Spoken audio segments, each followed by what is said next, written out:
आपण ह्या व्यवसायात उतरतो मेंढी पालनाच्या आणि आपण जे आता शब्द दिलेले आहे ते आपण शब्द पाळतो, असं नाही की पाळत नाही, फक्त थोडा लेट होतो, पण कसं आहे ना आपण ते शब्द पाळतो।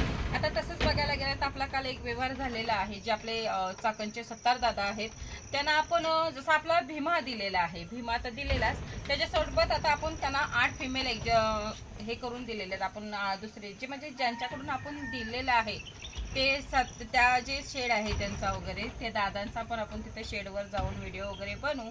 पण कसं आहे ना तो काय आपल्यासारखा असं तसा शेड नाहीये, खूप भला मोठा शेड आहे आणि तसं बघायला गेलात तर 125 प्राणी आहेत त्याच्यात, एवढा भला मोठा शेड आहे। आणि आपण त्या शेतकऱ्यांना शब्द दिलेला आहे की आपण प्राणी नेणार आहोत आणि कधी पण जेव्हा आपण शब्द देतो त्यावेळेला 8 दिवसामध्ये आपल्याला प्राणी हलवायचे आहेत जागेवरनं किंवा तुमच्याकडे न्यायचे आहेत। त्यामुळे काय करायचे, आता आपण रांजणगावचे दादा आहेत त्यांना सांगितलेलं होतं, पण ते रांजणगावच्या दादांचं अजून काही नियोजन वगैरे झालेलं नाहीये।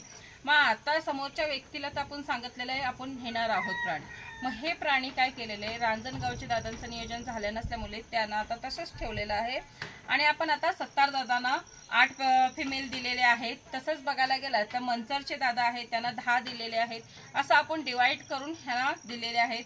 आणि असं नको वाटायला की आपण बोलतोय तर ते करत नाही, तर करतोय आपण, फक्त लेट होतं। आणि तसंच बघायला गेलं तर लातूरचे आहेत ते पण म्हणजे असं झालंय की आपण केलेलं होतं संपर्क, पण एवढा काय अजून त्यांचं वाटतं नियोजन वगैरे झालेलं आहे। त्यांना सांगितलेलं होतं जर तुम्ही ग्रुपनी वगैरे केलात तर मात्र तुम्हाला आम्ही अवेलेबल करून देतोय, पण अजून झालेलं नाही, त्यामुळे ते पण अजून जेव्हा होईल तेव्हा बघता येईल। असं आहे की जेव्हा आपण प्राणी नेतो त्याच्या आधी ह्यांचा नियोजन झाला पाहिजे, कारण की नेल्या जर तुम्ही त्यांना नियोजन नसेल आणि मग तुमचं असं होईल की आता ह्यो खात नाही मग ते काय करू, ते कसं होईल, त्याला कसं सांभाळायचं, हे सर्व मग त्यावेळेला खूप असं मानसिक तणाव होतो आपल्याला।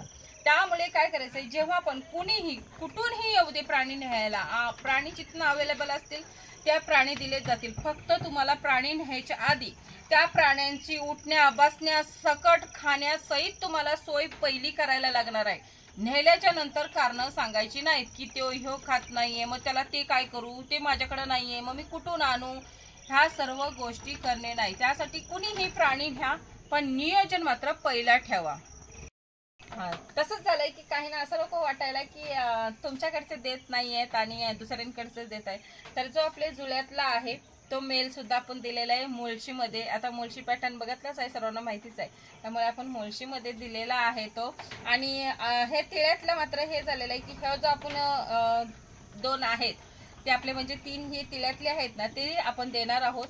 पण जे दादा आहेत सारखे बोलतात की मी दिवाळीत येणार आहे, मला तुमच्याकडचे 2 तरी पाहिजेत, तर त्या दादांना सांगते तुम्ही या, तुमच्यासाठी ठेवलेलं आहे, त्यातले आपण ह्या तिळ्यातले तुम्ही देणार आहोत। पण एक आहे, जर समजा तुम्ही इथनं मेल नेलात तर फिमेल आम्ही दुसरीकडून तुम्हाला देणार आहोत, नाहीतर जर फिमेल नेला तर मेल तुम्हाला दुसरीकडून, कारण की एकच रक्त हा आला नाही पाहिजे, त्यासाठी तुमच्यासाठी दिवाळीत 2 ठेवलेले आहेत। मग तुम्ही या आणि तुम्ही घेऊन जा। तर कसं आहे की आपण जसं जसं अवेलेबल होईल तसं तसं शेतकऱ्यांपर्यंत पोहोचवत जातोय, आपण ठेवत नाहीये। आपल्याकडे पण जे आहे त्यातला सुद्धा आपण देतो का, आपण ते पण ठेवत नाही, फक्त जसे मी बोललेली आहे प्रत्येक बॅच मधला मी 3 ते 4 ठेवणारच आहे कंपल्सरी, त्यामुळे मी ते ठेवल्याशिवाय तुम्हाला दुसरे देऊ शकत नाही। त्या ठेवून जेवढे उरतील ते मी तुम्हाला देणार आहे। प्रत्येक शेतकरी जेवढे माझ्या ग्रुपमध्ये आहेत त्या शेतकऱ्यांना पण तेच सांगितलंय, कारण की आपण ह्याच्यावर जगणार आहोत, आपलं भविष्य ह्याच्यावर आहे, त्यामुळे आपल्याकडे पण पाहिजे। सर्वच विकून आपण काय फायदा, काय माझा सुद्धा काय फायदा आहे, मी नुसता व्हिडिओ करून तुम्हाला काय दाखवणार आहे, काहीच दाखवू नाही शकत मी, काय मी असा म्हणजे मुद्द्याचा काय अनुभव तुम्हाला सांगणार आहे, काहीच नाही, कारण की माझ्याकडे तेव्हा प्रयोग करायलाच काय नसणार आहे। यासाठी आपण प्रत्येक टायमाला मात्र प्राणी ठेवून हे करणार आहोत, तुम्हाला देणार आहोत। असं पण वाटायला नको की समजा आम्ही म्हणते ना की मी 3-4 ठेवणार आहे तर तुम्ही क्वालिटीची ठेवाल आणि आम्हाला कचरा द्याल, तर तसं काही नाहीये। तुम्ही इथं स्वतः यायचं, तुम्हाला जे चॉईसनी पाहिजे कुठला आवडेल ते तुम्ही स्वतः घेऊन जायचं। मी जे बाकीचे उरलेले आहेत ते मी माझ्यासाठी ठेवणार आहे, पण त्यांना कसं क्वालिटी करायचं, जरा माझे समजा एखाद्याची क्वालिटी कमी असेल तर त्यांनाही क्वालिटी करता मला येतं, पण एवढंच आहे की स्वतः यायचं आणि स्वतः चॉईस करून द्यायचं। तर तसेच आपले ह्या ज्या 2 मेंढ्या आहेत, आता ह्यांनी कास बनवायची सुरुवात केलेली आहे, म्हणजे अजून 1 महिना ती घेतील दोघं, आणि ह्यांची जी होणारी जनरेशन आहे ती पण सुपर क्वालिटी, सुपर बोलतात ना सुपर क्वालिटीची होणार आहे, कारण की त्यांचा जो बॉडी स्ट्रक्चर आहे आणि ज्या प्रकारे म्हणजे त्यांचं पूर्ण पोट वगैरे बघू शकता. तर ह्यासाठी आहे की सर्व जी तिचं सगळं ओके आहे, तिच्या पिल्लांचं पण तितकंच ओके असणार आहे. कारण की माहीत आहे आपल्याला की आपण त्यांना किती क्वालिटीचा चारा चांगला घातलेला आहे. त्यासाठी सांगते की जर तुम्ही चारा क्वालिटीचा घालत असाल तर ठामपणे सांगू शकता की माझ्याकडे जी येणारी जनरेशन आहे ती क्वालिटी आहे आणि मी जी केलेली आहे ती पण क्वालिटी आहे. तर असं आहे की आता असं पण नाही की तुम्ही जात नाही. काही लोकांना असं वाटेल की तुम्ही जात नाही व्हिडिओ वगैरे करायला तिथे. तर कसं आहे ना, अजून आपला काही पाऊस गेलेला नाही, अजून 1 महिना तर ढकलपट्टीने तो काढणारच आहे कसा ना कसा तरी. त्याच्यानंतर मात्र आपला मक्का पेरण्याचा जो नियोजन आहे, ह्यांचा नियोजन आहे चाऱ्याचा, तो सुरुवातीला आपल्याला सुरुवात करायचं आहे. कारण की आपला जसा पाऊस गेला तसं आपल्याला तिची सुरुवात करायची आहे. कारण की कमी नाही पडलं पाहिजे, आपल्याला चारा नियोजन आपले तुटलं नाही पाहिजे, ह्यासाठी आपल्याला ते नियोजन करायचं आहे. आणि त्यातनं जर आपल्याला टाइम भेटेलच असं नाही की भेटणार नाहीये, तर आपण त्यातनं पण टाइम काढणार आणि ज्यांच्या शेडवर आता आपण फिमेल वगैरे अवेलेबल करून दिले ना, त्यांच्या शेडवर जाऊन सुद्धा आपण व्हिडिओ बनवणार आहे. त्यांचा दाखवेन तुम्हाला मी की 125 प्राण्यांचा शेड केवढा आहे. आणि सोपं नाहीये 125 प्राणी सांभाळणं. आणि असं पण नाही की त्यांची क्वालिटी नाहीये, 1 नंबर क्वालिटी आहे. तेवढा त्यांचा नियोजन सुद्धा आहे आणि त्यांनी सांभाळलं सुद्धा तसं आहे. विचार करा, 125 प्राण्यांचा चारा नियोजन अजिबात बिघडत नाहीये, कशातच काही नाही प्रॉब्लेम.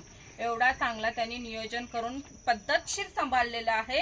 आणि कमीत कमी 125 प्राणी सांभाळायला 70 ते 80 टन मात्र आपल्याला मुरघासाचा म्हणजे चाऱ्याचा नियोजन ठेवला पाहिजे. मग बाकीचं सगळं वेगळं आलं. मग विचार करा ते प्राणी. आणि म्हणजे आता त्यांना आपण दिलेलं आहे ना, असं नाही की आपण तिथे गेलेलं आहे, तर आपण फक्त लोकेशन पाठवलेले आहे आणि त्या शेतकऱ्यांना तिथे पाठवलेलं आहे. तुम्ही जावा, घ्या जे काही आहे ते तुम्ही तुमचं तिथे क्लिअर करा आणि घ्या तुम्हाला जे प्राणी पाहिजेत ते. तर असं केलेलं आहे. तर आपण तिथेही शेडवर जाऊन व्हिडिओ बनवणार आहोत. आता सातारा भागाच्या जेवढा आसपास आहे तिथे आपण जाऊ शकतो. कारण की आपल्याला जसं टाइम भेटेल, 1 दिवस आपल्याला आहे, तर आपण पटकन तिथे जाऊ शकतो. लांबचं मात्र थोडे दिवस लागेल. आपण पण अजून ह्याच्यात खूप काही आपल्याला करायचं आहे. त्यामुळे आपण तेही नियोजन करणार, तेही करणार आहोत. ज्यांच्याकडून आपण देतोय ना अवेलेबल करून, त्यांच्याही शेडवर आपण जाऊन आणि त्यांचीही तुम्हाला शेड वगैरे नियोजन सगळी पद्धत दाखवणार आहोत की किती पद्धतीने ह्या ज्या मेंढी पालनात आपल्याला केलं पाहिजे ते सर्व किती पद्धतशीर केलं पाहिजे. मेहनत वगैरे, चारा नियोजन वगैरे, त्यांच्या राहण्याची सोय वगैरे, हे सर्व कसं केलं पाहिजे तेही तुम्हाला दाखवेन. आपली कोकरं जी आहे तिथं उड्या वगैरे मारतायत. तर कसं आहे ना, ही सांगत आहेत, यांची जी बाउन्सिंग चालू आहे ना, ते सांगत आहेत आपल्याला की आमच्या मम्मीने जे मुरघास खाल्लेला आहे, मक्याचा मुरघास, तिनं आम्हाला तेवढी ताकद दिलेली आहे की आम्ही तुमचा जो शेड आहे ना तो म्युझिक मध्ये वाजवत आहोत. आणि त्यांचं तेच चालू आहे, इथनं तिथनं उड्या चालू आहेत. अगदी शेड म्हणजे त्यांनी आदरवलंय. मी बोलते ना, शेडला शोभा तेव्हाच येते ज्या वेळेला अशी कोकरं ही आपल्या शेडमध्ये फिरत असतात, हे उड्या मारत असतात. आणि त्या वेळेला मात्र जसं घराला मुलांमुळे शोभा येते, तसं आपल्या शेडला ह्या कोकरांमुळे शोभा येत असते. त्यामुळे ह्या कोकरांसाठी जी येणारी जनरेशन आहे त्याच्यासाठी तरी तुम्ही ह्या जी मदर स्टॉक आहे ह्या ना चारा मात्र नीट घाला. मगच तुमच्याकडे हे सर्व जे आता उड्या मारणं वगैरे दिसतंय ते बघा, आमचं टिळ्यातलं लास्ट नंबरचं आहे. हे बघू शकता, काय हरणासारखं उड्या मारत आहे. कोण म्हणेल का तिल्यातलं लास्ट नंबरचं आहे म्हणून? ते बघा, त्यांची कसरत बघू शकता, काय चाललंय काय नाही त्याचं तिच्याच भान नाही. मग अशी मस्ती करतात त्यावेळेस. त्यासाठी सर्व हे असं जर आपल्याला पाहिजे ना आपल्या शेडवर, त्यासाठी नियोजन मात्र पद्धतशीर पाहिजे. आपलं जसं म्हणजे आता जे आपले 70 भाई आहेत त्यांना मात्र आपला भीमा नेलेला आहे. पण आता भीमा नेल्यावर फिमेल वगैरे भेटतायत की नाही, मग थोडा टाइम लागतोय. आपण तर ते काय करायला लागलेले, विजापुरीला आपला जो भीमा आहे मेल आपला नारीसुवर्ण, तो क्रॉस करायला जाणार होते. पण आम्ही त्यांना सांगितलेलं थोडं थांबा, जे आपल्या नारीसुवर्ण फिमेल आहेत त्याही अवेलेबल होतील, पण असं करू नका. त्यामुळे काय झालं माहिती का, आम्ही लगेच 3-4 दिवसातच त्यांना फोन केलेला होता की फिमेल अवेलेबल झालेले आहेत. मग ते एवढे म्हणजे जेवढं आम्हाला खुशी झाली ना त्याच्या कितीतरी पटीने त्यांना आनंद झाला की खरंच फिमेल अवेलेबल झालेले आहेत. त्यामुळे आपण त्यांचा नंबर वगैरे दिलेला आहे आणि डायरेक्टली तुम्ही कॉन्टॅक्ट करा, खरं आहे गोठे. आणि त्याच्यासोबतच त्यांनी पेमेंट सुद्धा केलेलं आहे. तर फक्त एवढंच आहे, थोडा टाइम लागतो आपल्याला अवेलेबल करायला, पण अवेलेबल झालं की मात्र नक्कीच आपण देतो. तसंच बघायला गेलं तर तसंच बघायला गेलं तर कसं होतंय की आता जे आपले भोरचे दादा आहेत तिथं पण आपला शेडचा वगैरे काम चालू झालेलं आहे, खांब बिंब राहून आता वेल्डिंगचं वगैरे सुरुवात झालेली आहे। तर तिथेही काही शेतकरी आहेत ती बघायला वगैरे येतात असं कसं शेड आहे, तर एवढं सर्व, तर तेही बोलतात की जे दादा आहेत आता तिथे कसं होतंय थोडंसं चाऱ्याचं नियोजन त्यांचं चालू आहे, त्यामुळे अजून जसं म्हणजे एक माणूस सुरुवात करतो त्यावेळेला थोडंसं खाली असतं, त्याच्यानंतर वरती असं टप्प्याटप्प्याने तो चालत असतं, त्याचं नियोजन पण तसं टप्प्याटप्प्याने वाढत असतं। तसंच ते भोरच्या दादांचं झालेलं आहे। आपल्याकडे जशी आता क्वालिटी आहे तसं म्हणतात कमी आहे, तर मग त्यांचं पण नियोजन होणार आहे तेवढा, पण आपला एक आहे शब्द जो आपण देतो तो मात्र आपण पाळतो, फक्त लेट होतं। पण काही ना असं होतंय की पाळत नाहीत का काय, असं थोडीशी मला शंका असते, तर तसं काही ठेवू नका शंका वगैरे।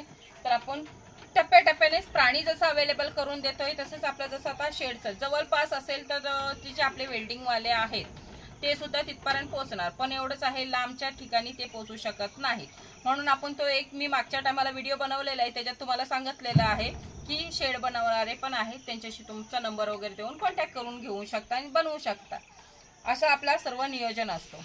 बघा ही जी आहे आता ह्याच क्वालिटीची मात्र आपण दिलेलं आहे, तसंच मागे पण आहेत ह्याच बॅच मधले आपण जे चाकणचे स्वप्नील दादा आहेत ना त्यांना दिलेलं आहे, आणि त्यांना पण 4 आपण फिमेल दिलेले आहे, तर मात्र त्यांच्याकडे पण अशीच क्वालिटीची आहे, आता पाठीकडे आहे अशाच क्वालिटीची त्या पण पिल्ला आहेत, तर आपण देतो आणि त्यांना पण दिलेलं नाही। एक फायदा आहे, मी प्रत्येक टायमाला सांगत असते की अशा जर आपण लहान लहान नेलेले तर आपल्याला सांभाळायला त्रास नाही होत, उलट त्यांना सांभाळण्यामध्ये आपल्याला सोपं जातं, अभ्यास शिकणं वगैरे, जसं ह्याच्यात काय लागतंय काय नाही लागत आहे, ह्यांना काय होतंय हे समजायला पण आपल्याला खूप सोपं जात असतं, त्यामुळे आपल्याला ही जी लहान अशी आपण नेतो ना ते उलट सांभाळायला त्रास नाही येत, उलट सोपं जातं। आता त्यांना पण माहिती आहे की ह्यांना कसं सांभाळायचंय, काय प्रॉब्लेम येतो, कसा येतो, कशी परिस्थिती असते, मग आता त्यांना माहीत पडलेलं आहे हा आपण कसं सांभाळायचं आहे, त्यामुळे नेते वेळी मात्र अशी लहान नेल्यात ना तर उलट सोपं जाईल सांभाळायला। आणि तर अवेलेबल आपण करून देतोच, पण त्याच्या आधी काय करायचं तुम्हाला चारा नियोजन जो आहे ना तो परफेक्टली करायचा आहे। तुमच्याकडे नेल्यावर ही जी लहान आता आपण नेतो इथं 3-3, 4-4 महिन्याची, ती नेल्यावर त्यांना खाणं पिणं सगळं व्यवस्थित भेटलं पाहिजे, मला मग कारण नाही सांगितली पाहिजे, यासाठी तुम्ही पहिलं तुमचं जो नियोजन आहे राहण्याचं आणि खाण्याचं त्यांच्या तो पहिला व्यवस्थित करा आणि मग मात्र सांगा। आणि असं नाहीये की माझ्याकडे तर आहे मग मी लगेच तुम्हाला देईन, तर तसं नाहीये, मला पण प्राणी अवेलेबल झाले पाहिजेत आणि झाल्या मात्र मी तुम्हाला लगेच सांगणार आहे। तसंच आपले जे जेजुरीचे दादा आहेत, जेजुरीच्या आसपास दादा आहेत, त्यांनाही माहीत पडलेलं आहे अवेलेबल होतं की नाही, त्यांनाही प्राणी दिलेले आहेत, पण एवढंच आहे तुमचा जो नियोजन आहे तो पहिला पाहिजे, मगच तुम्ही प्राणी घ्या, कारण की काय होईल माहितीये का, आणि तुम्ही नेलात आणि नियोजन नसलं की मग तिथं तुम्हाला प्रॉब्लेम येणार आहे सांभाळायला, आणि मग तुम्ही कितीही आम्हाला काही सांगितलं तरी आम्ही काहीही करू शकत नाही, म्हणजे कारण की आम्ही खूप लांब असतो, आणि असं नाहीये की तुम्ही जवळ आहात तर माझ्या इथनं घ्या आणि घाला त्याला, असं होत नाही ना, त्यामुळे नियोजन हा तुम्ही पहिलाच करून ठेवा आणि प्राणी मात्र तुम्हाला अवेलेबल जसे जसे होतील तसे तसे पोहोचवले जातील।